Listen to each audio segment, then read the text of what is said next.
escriu en exquisidesa, és un llibre que ratlla bona literatura i molt memorialístic també, que parla de les gens de Planisses, dels conreus de Planisses, de les anècdotes dels masovers, etc. I presenta també fotografies sobre la família d'Enric Valor. Aquest llibre està exhaurit actualment, però va publicar l'editorial Sedimig, que ja no funciona, i ara crec que va fer després l'editorial Germania, que va fer una reedició que també és difícil de trobar, si busqueu, si tingueu la referència.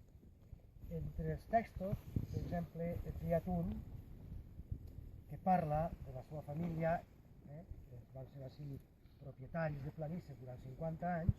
i diu així: pel que fa als aproximadament 50 anys que es va durar la direcció del mas als germans Valor,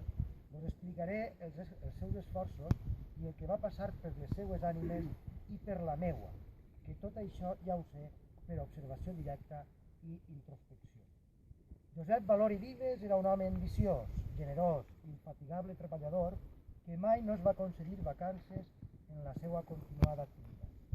Allà en el fons, els negocis, les indústries, l'activitat professional, els delers de la grandesa, tot tenia la mateixa intenció: alçar la casa i el cognom a la rellevant posició que havia tingut i que ell creia que li pertocava encara.